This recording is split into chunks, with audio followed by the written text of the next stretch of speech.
This first drill for the rise ball is a one knee isolated drill.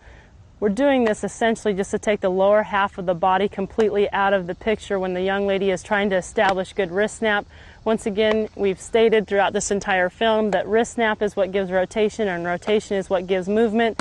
This is a drill that can be used virtually for any pitch that we've talked about in the rise ball and the drop ball. However, the over-the-top drop, this is a really hard drill to be able to do because they are snapping down and around their leg and they won't see much success with it. Focus on the wrist snap, watch their hands come through, and as fast and as hard as you want, have them not worrying about accuracy and hitting their targets. They're working primarily and solely on wrist snap.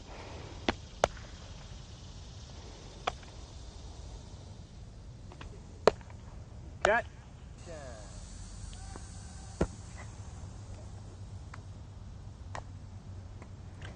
This next drill is just another step in developing wrist snap for the rise ball.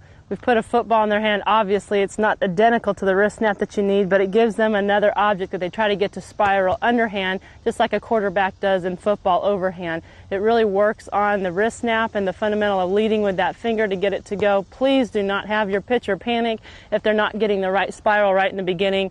It's just another odd-shaped ball that they can work on getting the wrist snap for a rise ball and can see some direct feedback with the correct spiral rotation of the football.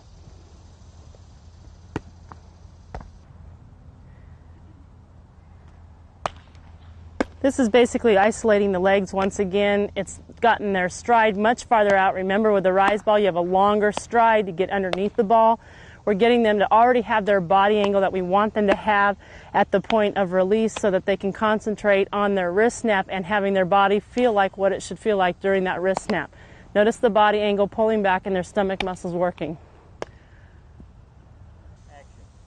One last thought on rise ball drills. A really good action that you can actually set them up in is have your pitcher and catcher from about the distance of home plate to second base. Have them actually going through the whole motion of watching that snap. It's a good way for the catcher to start getting used to watching the rotation in the ball and actually seeing some movement happen. And it's a good way for the pitcher to start seeing what the ball actually does. Over a longer period that a ball has to travel, the more movement that actually can happen because the rotation has longer to work and it gets them a good idea. You can also use that in the drop ball, curve ball, any kind of pitches that you're trying to learn. Distance is always good for them to watch the rotation and actually see the spin between the pitcher and the catcher.